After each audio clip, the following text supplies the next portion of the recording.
আজকের আলোচনার বিষয় হবে চতুর্থ শ্রেণীর অষ্টম অধ্যায়ের ৫৬ থেকে ৫৮তম পৃষ্ঠা পর্যন্ত। তো চলো আলোচনা শুরু করা যাক। তো অষ্টম অধ্যায়ে আছে আমাদের মহাবিশ্ব। আচ্ছা, মহাবিশ্ব সম্পর্কে আগ্রহ নেই এমন কেউ কি আছে তোমাদের মধ্যেই? ধরো, মহাবিশ্বে কি আছে, বা আমাদের এই মহাবিশ্ব কোথা থেকে আসলো, কিভাবে সৃষ্টি হলো, কোথায় বা তার শেষ, এই ধরনের বিভিন্ন প্রশ্ন কিন্তু আমাদের মনে ঘুরপাক করে থাকে। আমরাও যখন এই চতুর্থ শ্রেণীতে পড়ছি বা পঞ্চম শ্রেণীতে পড়ছি, তখন কিন্তু এই ধরনের প্রশ্ন আমাদেরও মনে ঘুরপাক করছে।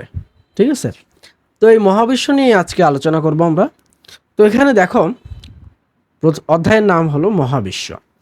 এখানে বলছে যে আকাশের দিকে তাকালে তুমি কি দেখতে পাও। আচ্ছা, আমি যদি তোমাকে প্রশ্ন করি যে আকাশের দিকে তাকালে তুমি কি কি দেখতে পাও, তোমার প্রশ্নের উত্তর কি হবে? তুমি আকাশের দিকে তাকালে, তুমি যদি দিনের বেলা আকাশের দিকে তাকাও, তুমি দেখতে পাবে সূর্য, দেখতে পাবা মেঘ। তুমি যদি রাতের বেলায় আকাশের দিকে তাকাও, তুমি দেখতে পাবা চাঁদ, তুমি দেখতে পাবা তারা, তাই না? এগুলো কিন্তু তুমি দেখতে পাবা।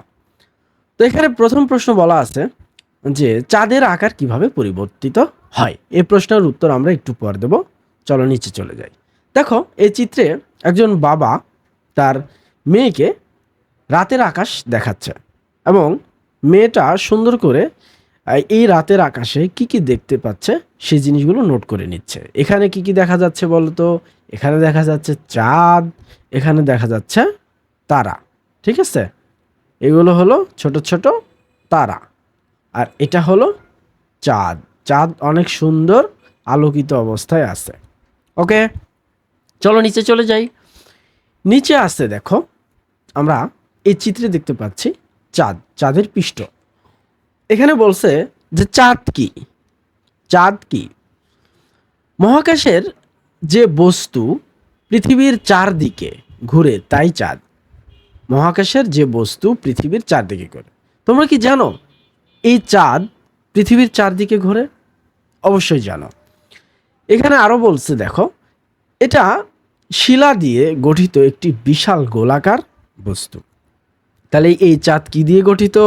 শিলা দিয়ে গঠিত একটি বিশাল গোলাকার বস্তু। চাঁদের নিজস্ব কোনো আলো নেই। চাঁদের নিজস্ব কোনো আলো নেই। আমরা রাতের আকাশে যে চাঁদ দেখি, এই চাঁদের নিজস্ব কোনো আলো নেই। চাঁদ আলোকিত হয় সূর্যের আলো দ্বারা। চাঁদ আলোকিত হয় সূর্যের আলো দ্বারা। সূর্যের আলো চাঁদের ওপর পড়লেই কেবল আমরা চাঁদ দেখতে পাই। টেলিস্কোপ বা দূরবীক্ষণ যন্ত্রের সাহায্যে আমরা চাঁদের গায়ে পাহাড়, পর্বত, তারপরে উপত্যকা ইত্যাদি দেখতে পাই। তাহলে এইগুলো দেখতে পাই কোন কোন যন্ত্রের মাধ্যমে? একটি হলো টেলিস্কোপ, একটি হলো দূরবীক্ষণ যন্ত্র। তো দেখো, আমরা চাঁদের পৃষ্ঠে কি কি দেখতে পাচ্ছি।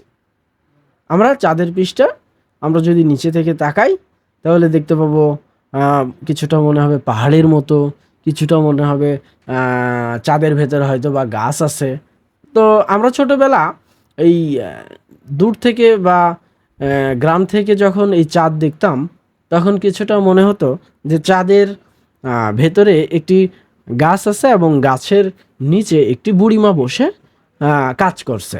এটা আমরা কল্পনা করতাম, আমাদের ছোটবেলায় এটা কল্পনা করতাম যে চাঁদের ভেতরে আসলে এরকম গাছ আছে এবং গাছের নিচে একটি বুড়িমা আছে। তো এখানে বলছে দেখো, এখানে বলছে যে চাঁদের দশা, চাঁদের দশা বা পর্যায় সমূহ। বলছে আমরা যদি প্রতি রাতে চাঁদ পর্যবেক্ষণ করি, তাহলে দেখতে পাবো চাঁদের আকার আগের রাতের চেয়ে কিছুটা ভিন্ন। অর্থাৎ আমরা ধরো আজকে রাত্রে চাঁদ দেখব, তো আজকে রাতের যে চাঁদের আকার হবে, আমি যদি এই চাঁদটা আবার আগামীকালকে দেখতে যাই, তাহলে কিন্তু কিছুটা ভিন্নতা আমরা লক্ষ্য করতে পারবো। কখনো কখনো চাঁদকে বড় দেখায়, কখনো কখনো গোলাকার দেখায়, আবার কখনো তা ছোট দেখায়। ঠিক আছে, এবং কখনো কখনো অর্ধগোলাকারও কিন্তু দেখায়। চাঁদের উজ্জ্বল অংশের আকৃতি পরিবর্তনই হচ্ছে চাঁদের দশা। তাহলে চাঁদের উজ্জ্বল অংশের আকৃতি তাহলে চাঁদের উজ্জ্বল যে অংশটা সেই অংশের আকৃতি পরিবর্তনই হচ্ছে মূলত চাঁদের দশা। এখানে দেখো চাঁদের রয়েছে মোট 8টি দশা। চাঁদের রয়েছে মোট 8টি দশা বা পর্যায়। তাহলে চাঁদের কয়টি দশা বা পর্যায় রয়েছে? 8টি দশা বা পর্যায় রয়েছে। প্রতি 28 দিনে, প্রতি কত দিনে? 28 দিনে চাঁদ তার পূর্বের অবস্থায় ফিরে আসে। তাহলে প্রতি 28 দিনে চাঁদ পূর্বের অবস্থায় কিন্তু ফিরে আসে। তো এখানে চাঁদের এই 8টি দশার দেওয়া আছে। তো চলো আমরা একটা একটা করে দশাগুলো পরিচিত হই। প্রথমেই আছে দেখো, এই দশার নাম কি বলো তো? অমাবস্যা। তো এই দশায় বা এই অবস্থায় চাঁদ ও সূর্যের চাঁদ সূর্য ও পৃথিবীর মাঝখানে থাকে। অর্থাৎ অমাবস্যা অবস্থায় এই চাঁদ সূর্য এবং পৃথিবীর মাঝখানে থাকে। সূর্যের আলো চাঁদের পেছনের দিকে পড়ে। এই অবস্থায় সূর্যের আলো চাঁদের পেছনের দিকে পড়ে। তাই পৃথিবী থেকে কিছুই দেখা যায় না। এটাই চাঁদের শুরুর দশা। তাহলে চাঁদের শুরুর দশার নাম কি? অমাবস্যা। চাঁদের শুরুর দশার নাম কি? অমাবস্যা। চাঁদের একবারে অদৃশ্য, আকাশে দেখা যায় না। অর্থাৎ এই দশায় চাঁদ একবারে অদৃশ্য হয়ে যায়, কিছু দেখা যায় না। কারণ তোমরা এই চিত্র দেখেই বুঝতে পারবা যে এই চিত্রটা অন্ধকারাচ্ছন্ন। ঠিক আছে? তো এই অবস্থায় আমরা যদি পৃথিবী থেকে তাকাই তাহলে কিন্তু চাঁদ না দেখারই সম্ভাবনা বেশি। এরপরে 2 নম্বরে আছে দেখো, এই দশাটা বলছে যে ক্রমশ বৃদ্ধি বা পাওয়ার ক্রেসেন্ট। তাহলে এই দশাকে বলা হয় উদীয়মান ক্ষীয়মান চাঁদ। এই দশাকে বলা হয় কি? এই দশাকে বলা হয় উদীয়মান ক্ষীয়মান চাঁদ। তাহলে দেখো এই দশাতে কি হয়? অমাবস্যার পর চাঁদের একটি সরু বাঁকা অংশ দেখা যায়। এই যে দেখো, অমাবস্যার পর চাঁদের একটি সরু অংশ বাঁকা দেখা যায়। এটাই হলো সেই অংশ। ঠিক আছে? চাঁদের ডান পাশে ধীরে ধীরে আলোয় ভরে উঠতে শুরু করে। তাহলে চাঁদের ডান পাশে, তুমি যদি তোমার দিক থেকে তাকাও তাহলে চাঁদের ডান পাশে কিন্তু এটা আস্তে আস্তে কি হয়ে যায়? আস্তে আস্তে আলোয় ভরে উঠতে শুরু করে। তাহলে কি দেখো, লক্ষণ কি? লক্ষণ হলো সরু বাঁকা চাঁদ দেখায় ডান দিকে। তার মানে কি? সরু, এই যে দেখো বাঁকা চাঁদ দেখায় কোন দিকে? ডান দিকে। এর পরেই আছে প্রথম চতুর্থাংশ। এই যে এই চাঁদকে বলা হয় প্রথম চতুর্থাংশ। ঠিক আছে? এই চাঁদের অর্ধেক অংশ ডান দিকে, চাঁদের অর্ধেক অংশ ডান দিকে আলোয় আলোকিত হয়।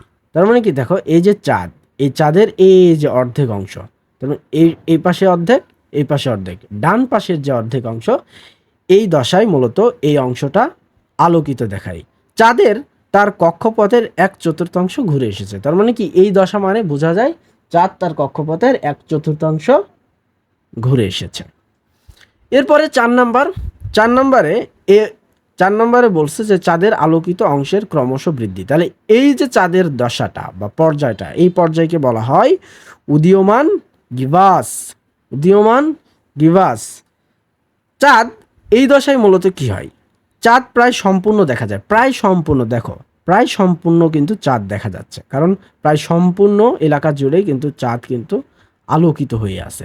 জাস্ট এই যে এতটুকু অংশ অন্ধকারের ভেতরে আছে, এই বেশিরভাগ অংশই কিন্তু এই দশায় আলোকিত দেখায়।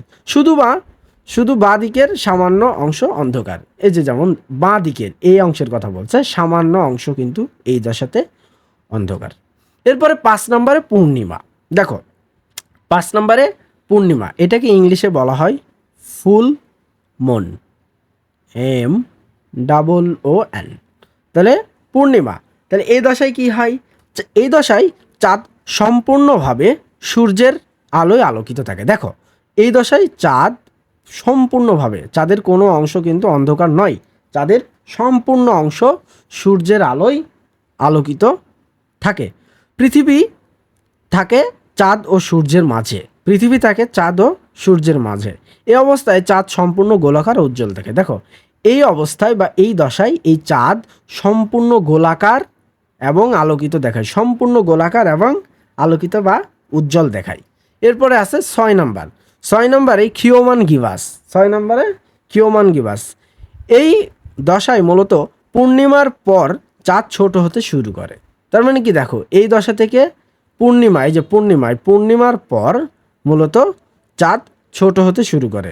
এবার চাঁদের বাম পাশে উজ্জ্বল ও ডান পাশে অন্ধকার। দেখো চাঁদের বাম পাশে উজ্জ্বল, এই দেখো চাঁদের বাম পাশ এটা কিন্তু উজ্জ্বল, এবং চাঁদের ডান পাশ এটা কিন্তু অন্ধকার হয়ে গেছে। কখন? পূর্ণিমা দশার পরে। কখন? পূর্ণিমা দশার পরে। এরপরে আছে ঠিক শেষ চতুর্থাংশ বা অর্ধচন্দ্র। ঠিক আছে, শেষ চতুর্থাংশ বা অর্ধচন্দ্র। এবার চাঁদের বাম দিকে দেখো, চাঁদের বাম দিকে অর্ধেক অংশ কিন্তু আলোকিত দেখায়, এবং চাঁদের ডান দিকে অর্ধেক অংশ কিন্তু অন্ধকার দেখায়। এটি চাঁদের 3/4 পথ শেষ, অর্থাৎ চাঁদের যে মোট পথ সেটার 3/4 শেষ করে এই পর্যায়ে এসে। এরপরে সর্বশেষ শেষ ক্ষীয়মান চাঁদ, এটাকে বলা হয় শেষ ক্ষীয়মান চাঁদ। এই অবস্থায় চাঁদের কেবল বাম পাশের সরু অংশ দেখা যায়। দেখো বাম পাশের, এই দেখো এই অন্ধকার অংশ কিন্তু দেখা যায় না ডান পাশের। ঠিক আছে, এই যে বাম পাশের যে সরু অংশটা, ঠিক আছে, এই বাম পাশের এই সরু অংশটা কিন্তু এই অবস্থায় দেখা যায়। এরপর আবার নতুন করে অমাবস্যা আসবে, অর্থাৎ এই চাঁদেরই পর ঠিক আবার নতুন করে অমাবস্যা কিন্তু আসবে। এভাবেই চাঁদ প্রতি 29.5 দিনে একবার সব দশা ঘুরে আবার অমাবস্যায় ফিরে আসে। তার মানে কি দেখো, এইভাবে মূলত চাঁদ 29.5 দিনে একবার সব দশা ঘুরে আবার অমাবস্যায় ফিরে আসে। ঠিক আছে, তো আশা করি এইটুকু আমরা বুঝতে পেরেছি। এবার আমরা নিচে চলে যাই। তো দেখো এখানে বলছে সৌরজগৎ। সৌরজগৎ বলতে আসলে আমরা কি বুঝি? সৌরজগৎ কি? সূর্য এবং তার চারদিকে ঘূর্ণায়মান গ্রহ, উপগ্রহ, গ্রহাণু, ধূমকেতু, ধূলিকণা, গ্যাস নিয়ে মূলত সৌরজগৎ গঠিত। তাহলে সৌরজগৎ কি নিয়ে গঠিত?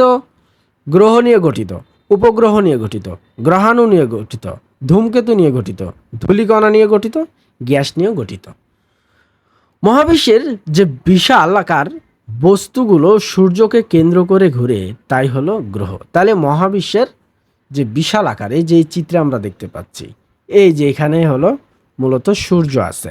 এই সূর্যকে কেন্দ্র করে দেখো এই গ্রহগুলো কিন্তু তার নির্দিষ্ট কক্ষপথ মেনটেন করে কিন্তু এই সূর্যকে কেন্দ্র করে কিন্তু ঘোরাঘুরি করছে।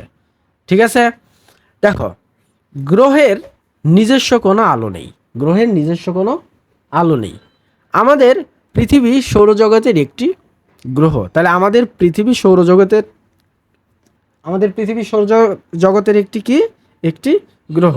চাঁদ হলো পৃথিবীর একমাত্র উপগ্রহ।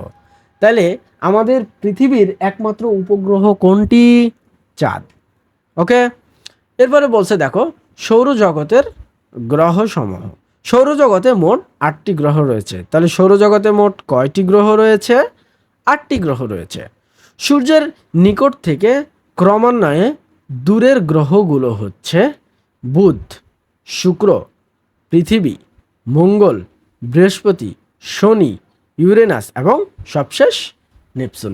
এই 8টি গ্রহের নাম কিন্তু ছোট্ট বন্ধু তোমার মুখস্থ করে রাখতে হবে। একটি কি? প্রথমটি হলো বুধ, শুক্র, পৃথিবী, মঙ্গল, বৃহস্পতি, শনি, ইউরেনাস এবং সবশেষ নেপচুন। এই 8টি গ্রহ তোমাকে মনে করে রাখতে হবে। দেখো সূর্যের সবচাইতে কাছের গ্রহের নাম কি? বুধ। সূর্যের সবচাইতে কাছের গ্রহের নাম কি? বুধ। এর পরের অবস্থানে আছে শুক্র। তাহলে সূর্যের সবচেয়ে কাছের গ্রহ আছে, তার নাম হলো বুধ। এর পরের অবস্থানে আছে সূর্য, এর ঠিক পরের অবস্থানে আছে পৃথিবী, এর পরের অবস্থানে মঙ্গল, মঙ্গলের পরে আছে বৃহস্পতি, বৃহস্পতির পরে আছে শনি, শনির পরে আছে ইউরেনাস, ইউরেনাসের পরে আছে নেপচুন। ওকে, তো আশা করি তোমরা বুঝতে পেরেছো। এখানে দেখো কি বলছে, যে তুমি কি কখনো গ্রহ দেখেছ? আমরা সূর্যোদয়ের আগে পূর্ব আকাশে শুকতারা এবং সন্ধ্যায় পশ্চিম আকাশে সন্ধ্যা তারা হিসেবে যা দেখি সেটি হলো শুক্র গ্রহ। তাহলে কথাটা মাথায় রেখো, সূর্য উদয়ের সময় পূর্ব আকাশে আমরা যেটা দেখি সেটাকে বলি আমরা শুকতারা, এবং পশ্চিম আকাশে যখন মানে সূর্য অস্ত যায় ঠিক তখন আমরা কি দেখি, সন্ধ্যা তারা হিসেবে যা দেখি সেই গ্রহের নাম কি বলতো? সেই গ্রহের নাম শুক্র। শুক্র সৌরজগতের সবচেয়ে উজ্জ্বল গ্রহ। তাহলে এখানে একটি প্রশ্ন আছে, তাহলে সৌরজগতের সবচেয়ে উজ্জ্বল গ্রহের নাম কি? শুক্র। সৌরজগতের সবচেয়ে উজ্জ্বল গ্রহের নাম কি? শুক্র। তো ছোট্ট বন্ধুরা, আজকের লেকচার এই পর্যন্তই। আশা করি তোমাদের অনেক হেল্প করবে। ধন্যবাদ সবাইকে।